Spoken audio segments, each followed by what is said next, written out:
গাজায় পূর্ণ শক্তিতে চলছে অপারেশন গিডিয়ন্স চ্যারিয়ট। তৃতীয় দিনে শতাধিক ফিলিস্তিনি নিহত। টানেল থেকে হামাসের সশস্ত্র শাখার প্রধানের মরদেহ উদ্ধার।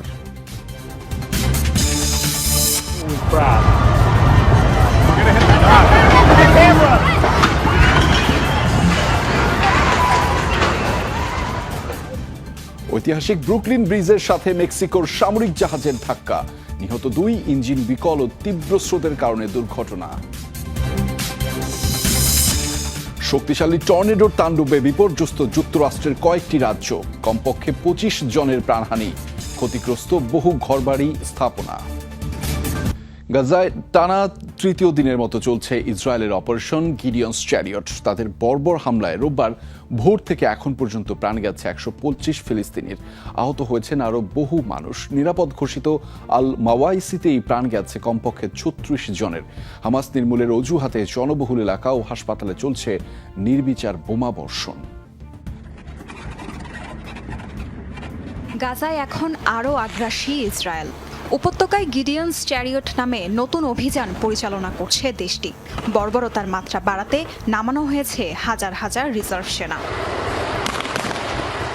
গত 3 দিন ধরে চলা এই নতুন অভিযানে প্রতিদিনই মৃত্যু হচ্ছে শতাধিক ফিলিস্তিনির।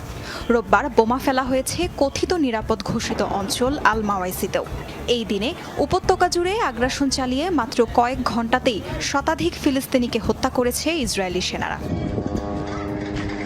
গাজাবাসী, ইসরায়েলি সেনারা আসছে শিরোনামে উত্তর দক্ষিণ গাজার সব প্রান্তে ফেলা হচ্ছে লিফলেট। প্রাণ বাঁচাতে আশ্রয় ছেড়ে ছুটছেন ফিলিস্তিনিরা। মৃত্যুপুরী উপত্যকায় নেই কোনো নিরাপদ জায়গা। ছুটতে ছুটতে ক্লান্ত গাজাবাসীর অনেকের প্রাণ যাচ্ছে পথে।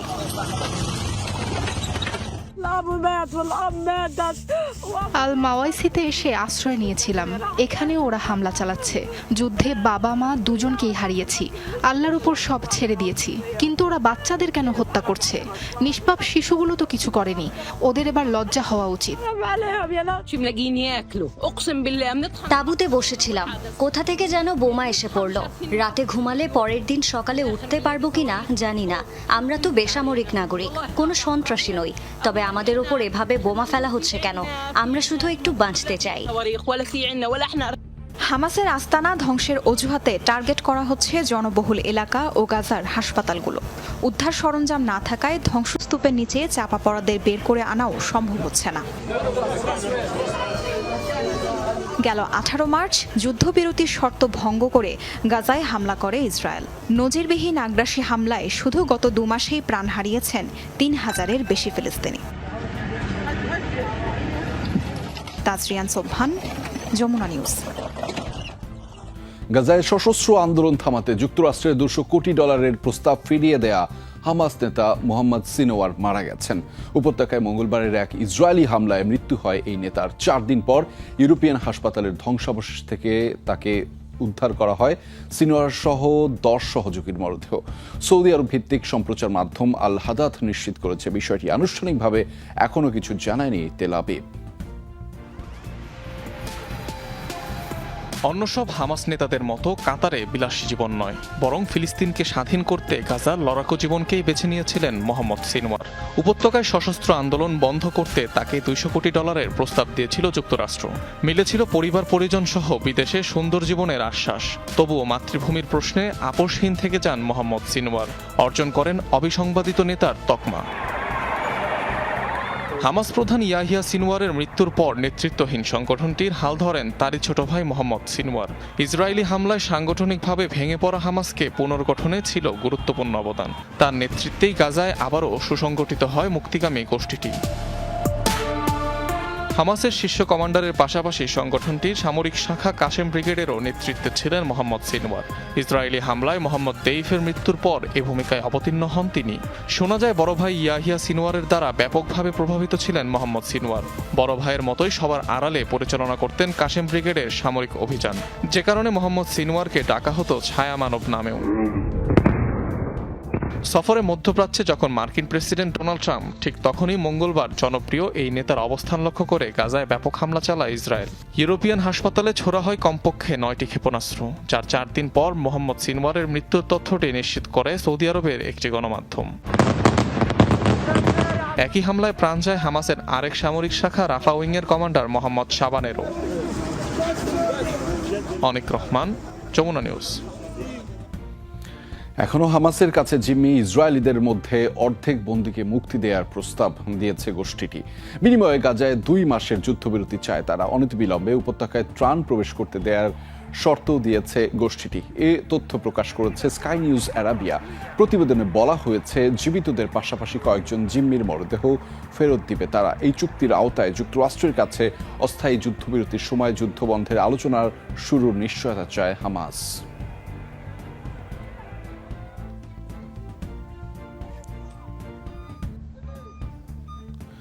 হামাসকে দেয়া কথা রাখল না যুক্তরাষ্ট্র। মার্কিন জিম্মি আলেকজান্ডারের মুক্তির বিনিময়ে গাজায় ত্রাণ প্রবেশের সুযোগ মিলবে, আর তা 2 দিনের মধ্যেই। হামাসকে ব্যক্তিগতভাবে এমন প্রতিশ্রুতি দিয়েছিলেন ডোনাল্ড ট্রাম্পের মধ্যপ্রাচ্য বিষয়ক প্রতিনিধি স্টিভ উইটকফ। তবে আলেকজান্ডার ছাড়া পাওয়ার 1 সপ্তাহ পরও বাস্তবায়ন হয়নি অঙ্গীকার। এমন দাবি ফিলিস্তিনি সংগঠনটির শীর্ষ নেতা বাসেম নাইমের। যুক্তরাষ্ট্রের বিরুদ্ধে ধোঁকা দেওয়ার অভিযোগ করেছেন তিনি। হামাসের কাছে জিম্মির সবশেষ মার্কিনী আলেকজান্ডারের মুক্তির জন্য বেশ কিছুদিন ধরেই চলছিল দর কষাকষি। অবশেষে গত সোমবার মুক্তি দেয়া হয় ওই তরুণকে।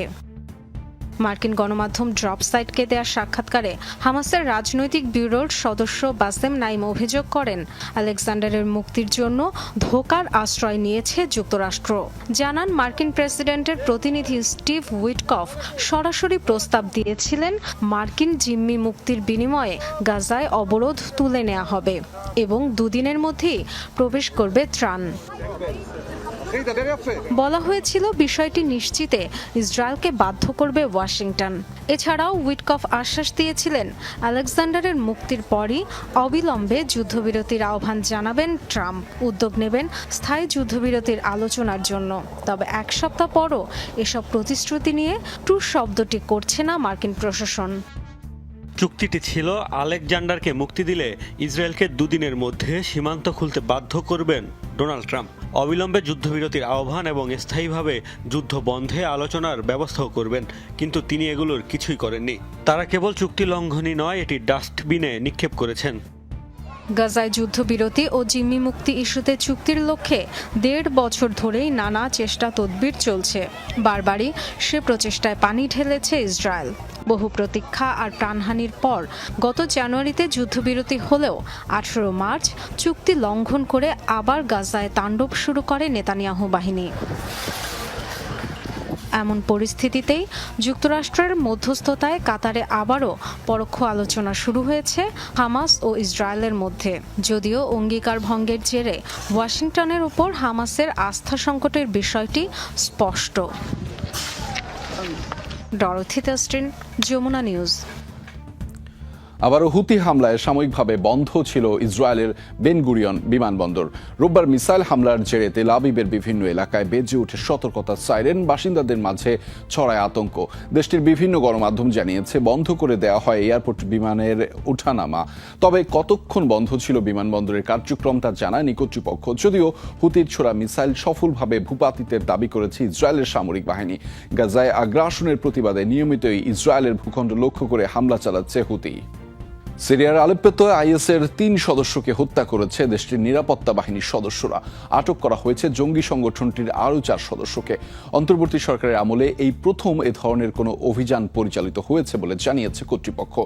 হায়দারিয়া শহরে দেশটির নিরাপত্তা ও গোয়েন্দা বাহিনীর সদস্যদের যৌথ অভিযানে জঙ্গিদের কয়েকটি স্লিপার সেলকে টার্গেট করা হয়। এ সময় বেশ কিছু বিস্ফোরক সরঞ্জাম এবং সামরিক পোশাক উদ্ধার করা হয়। এছাড়াও জব্দ করা হয় বিস্ফোরক সংযুক্ত জ্যাকেট। অভিযানে দেশটির নিরাপত্তা বাহিনীর 1 সদস্য নিহত হয়েছেন।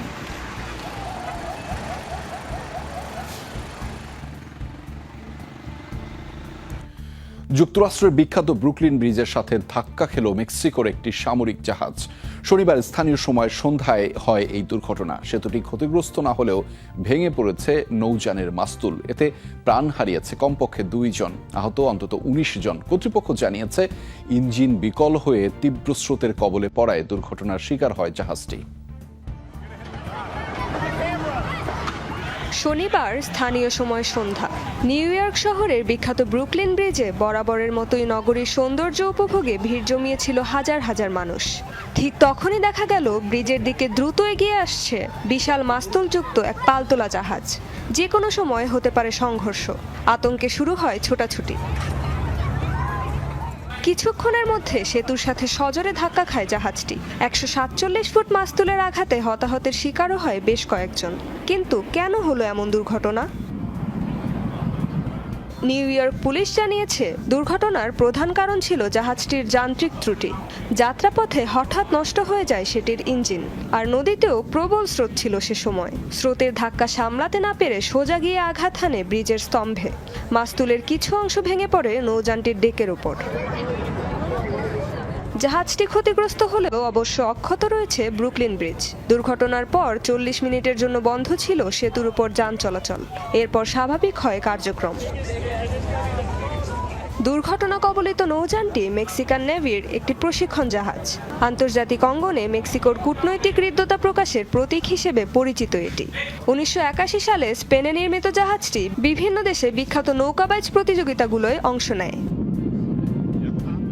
বৈশ্বিক শুভেচ্ছা সফরের অংশ হিসেবে নিউ ইয়র্কে গিয়েছিল জাহাজটি। সেখান থেকে যাত্রা করেছিল আইসল্যান্ডের পথে। দুর্ঘটনার পর জাহাজটি সেতুর নিচ থেকে সরিয়ে নেওয়া হলেও ক্ষয়ক্ষতির কারণে পরবর্তী গন্তব্যে যেতে পারবে কিনা তা নিশ্চিত নয়। রেজবানা সায়মা, যমুনা নিউজ। পাকিস্তানের হয়ে গুপ্তচর বৃত্তির অভিযোগে ভারতের এক নারী ব্লগারকে নিয়ে চলছে তোলপাড়। শনিবার গ্রেফতার করা হয় জ্যোতি মালহোত্রা নামের ওই নারীকে। পাকিস্তানি হাইকমিশনারের কর্মকর্তার সাথে ঘনিষ্ঠ সম্পর্কের জেরে ভারতের স্পর্শকাতর তথ্য পাচারের অভিযোগ উঠেছে তার বিরুদ্ধে। এরই মধ্যে দুবার পাকিস্তান সফরেও গিয়েছেন জ্যোতি। সেখানে বৈঠকও করেছেন দেশটির গোয়েন্দা কর্মকর্তাদের সাথে। পুলিশের জিজ্ঞাসাবাদে স্বীকারও করেছেন এসব কথা। ভারতে আলোচিত নারী ইউটিউবার জ্যোতি মালহোত্রা দেশ বিদেশে ঘুরে বেড়ানোই যার নেশা। সামাজিক মাধ্যমে ইনস্টাগ্রাম ও ভিডিও শেয়ারিং সাইট ইউটিউবে নিয়মিতই বিভিন্ন স্থানে ঘুরে বেড়ানোর ভিডিও শেয়ার করেন তিনি। সোশ্যাল সাইটে বেশ জনপ্রিয় 33 বছর বয়সী এই নারী। এবার তিনি নতুন করে আলোচনায় দেশবিরোধী কার্যক্রমে জড়িত থাকার অভিযোগে হরিয়ানার বাসিন্দা জ্যোতিকে চিরশত্রু পাকিস্তানের হয়ে গুপ্তচর বৃত্তির অভিযোগে গ্রেফতার করেছে পুলিশ। প্রশাসনের দাবি, জিজ্ঞাসাবাদে পাকিস্তানকে স্পর্শকাতর তথ্য দেওয়ার কথা স্বীকারও করেছেন তিনি। বর্তমানে 5 দিনের পুলিশি রিমান্ডে রয়েছেন জ্যোতি। জ্যোতি রানীর পুত্রী হরিশ কুমার। তথ্যের ভিত্তিতে আমরা হারিস কুমারের মেয়ে জ্যোতি রানীকে গ্রেফতার করেছি। তার মোবাইল ফোন ও ল্যাপটপ জব্দের পর বেশ কিছু সন্দেহজনক বিষয় পেয়েছি। অধিকতর তদন্তের জন্য আমরা তাকে 5 দিনের রিমান্ড নিয়েছি। এক পাকিস্তানি নাগরিকের সাথে তার নিয়মিত যোগাযোগ ছিল। লাগাতার পাকিস্তানি নাগরিকের সম্পর্ক মে থি। পুলিশ বলছে, পাকিস্তান হাইকমিশনের কর্মকর্তা এহসানুর রহিমের সাথে ঘনিষ্ঠ যোগাযোগ রয়েছে জ্যোতির। জিজ্ঞাসাবাদে জানিয়েছেন 2023 সালে পাকিস্তানের ভিসা নিতে গিয়ে রহিমের সাথে পরিচয় তার। এহসানেরই পরিচিত এক ব্যক্তির মাধ্যমে প্রতিবেশী দেশটিতে গিয়ে সেখানকার নিরাপত্তা ও গোয়েন্দা বাহিনীর 2 কর্মকর্তার সাথে সাক্ষাৎ করেন জ্যোতি। পরে হোয়াটসঅ্যাপ, স্ন্যাপচ্যাট ও টেলিগ্রামের মাধ্যমে তাদের ভারতের সামরিক তথ্য দিয়েছেন। দেশের সার্বভৌমত্ব, ঐক্য এবং অখণ্ডতা বিপন্নের অভিযোগে চার্জ গঠন করা হয়েছে জ্যোতির বিরুদ্ধে। পেহেলগামের সন্ত্রাসী হামলার ঘটনার পরপরই পাকিস্তানের দূতাবাসের অন্যান্য কর্মকর্তাদের সাথে ভারতে অবাঞ্ছিত ঘোষণা করা হয়েছিল এহসানুর রহিমকেও। গত কয়েকদিনে জ্যোতি ছাড়াও আরও 5 ভারতীয়কে গ্রেফতার করা হয়েছে গুপ্তচর বৃত্তির অভিযোগে। মোস্তফা মাহমুদ, যমুনা নিউজ। কক্ষপথে একটি পর্যবেক্ষণ স্যাটেলাইট পাঠাতে ব্যর্থ হয়েছে ভারত। রোববার উৎক্ষেপণের কয়েক মিনিট পরই ব্যর্থ হয় তাদের মিশন। এ তথ্য নিশ্চিত করেছে দেশটির মহাকাশ গবেষণা সংস্থা ইসরো। সংস্থাটি জানিয়েছে, উৎক্ষেপণের প্রথম 2টি ধাপ স্বাভাবিকভাবেই অতিক্রম করেছে স্যাটেলাইটটি। তবে তৃতীয় ধাপে যান্ত্রিক সমস্যার কারণে এটি কক্ষপথে স্থাপন করা যায়নি। ব্যর্থতার কারণ স্পষ্ট করেনি ইসরো। জানিয়েছে, পর্যবেক্ষণ শেষে বিস্তারিত জানানো হবে। অন্ধ্রপ্রদেশের সতীশ ধাওয়ান স্পেস সেন্টার থেকে এটি উৎক্ষেপণ করা হয়েছিল। ভারতের হায়দ্রাবাদে এক ভবনে আগুন লেগে নারী ও শিশু সহ মোট 17 জনের প্রাণ গেছে। শহরটির বিখ্যাত চারমিনার স্থাপনার কাছেই অবস্থিত দুর্ঘটনা কবলিত ভবনটি। ফায়ার সার্ভিসের কর্মকর্তারা জানিয়েছেন, স্থানীয় সময় সকালে আগুনের খবর পেয়ে ঘটনাস্থলে যান তারা। নিয়ন্ত্রণে কাজ করে 11টি ইউনিট। দীর্ঘক্ষণ চেষ্টার পর নিয়ন্ত্রণে আসে আগুন। আহতদের পাঠানো হয় হাসপাতালে। তবে দুর্ঘটনার কারণ এখনো স্পষ্ট নয়। ধারণা করা হচ্ছে বৈদ্যুতিক শর্ট সার্কিটের কারণেই সূত্রপাত হতে পারে দুর্ঘটনার।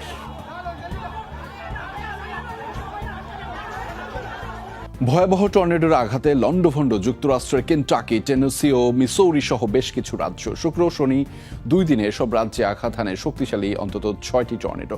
ঝড়ের আঘাতে অন্তত 27 জন নিহত এবং প্রায় অর্ধশত মানুষ আহত হয়েছে। শক্তিশালী এই টর্নেডোয় শুধু টেনেসিতেই ক্ষয়ক্ষতির শিকার প্রায় 5,000 স্থাপনা।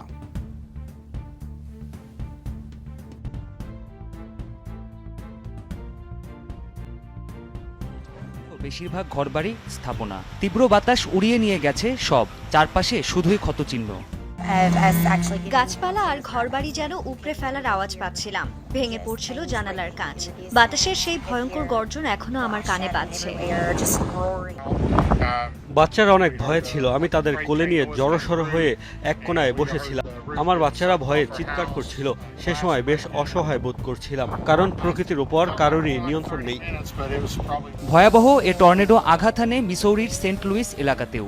উপড়ে গেছে গাছ, বিধ্বস্ত হয়েছে ঘরবাড়ি ও স্থাপনা।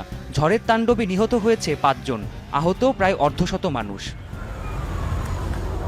টর্নেডোর ছোবল থেকে বাদ পড়েনি টেনেসি ও ভার্জিনিয়ার উত্তরাঞ্চল। সেখানেও ব্যাপক ক্ষয়ক্ষতির খবর পাওয়া গেছে। বিদ্যুৎ বিচ্ছিন্ন হয়ে পড়ে বেশ কিছু এলাকা। ব্যাপক পরিসরে এ প্রাকৃতিক বিপর্যয় সামাল দিতে হিমশিম খেতে হয় যুক্তরাষ্ট্রের জরুরি বিভাগকে। এই মুহূর্তে আমাদের প্রধান কাজ ঝুঁকিতে থাকা ব্যক্তিদের উদ্ধার ও অনুসন্ধান করা, আর যারা এখনো জীবনের জন্য লড়ছেন তাদের চিকিৎসা সেবা নিশ্চিত করা। সাম্প্রতিক সময়ে যুক্তরাষ্ট্রে আঘাত হানা অন্যতম বড় দুর্যোগ ছিল এটি। প্রাণপ্রতিম কুণ্ডু, যমুনা নিউজ। যুদ্ধবন্ধে রাশিয়া ইউক্রেনের সরাসরি আলোচনা ব্যর্থ হওয়ার পর এবারে পুতিনের সাথে ফোনে কথা বললেন মার্কিন প্রেসিডেন্ট ডোনাল্ড ট্রাম্প। সামাজিক যোগাযোগ মাধ্যম ট্রুথ সোশ্যালের এক পোস্টে নিজেই এ তথ্য জানিয়েছেন মার্কিন প্রেসিডেন্ট। লিখেন, 3 বছর ধরে দুদেশে চলছে যুদ্ধ, রক্তপাত বন্ধে রুশ প্রেসিডেন্টের সাথে কথা বলার সিদ্ধান্ত নিয়েছেন তিনি। মস্কো নিশ্চিত করেছে আগামী সোমবার 2 প্রেসিডেন্টের ফোন আলাপের প্রস্তুতি নেওয়া হচ্ছে। পুতিনের সাথে কথাবার্তার পর ইউক্রেনের প্রেসিডেন্ট ভলোদিমির জেলেনস্কিকেও ফোন করবেন ট্রাম্প।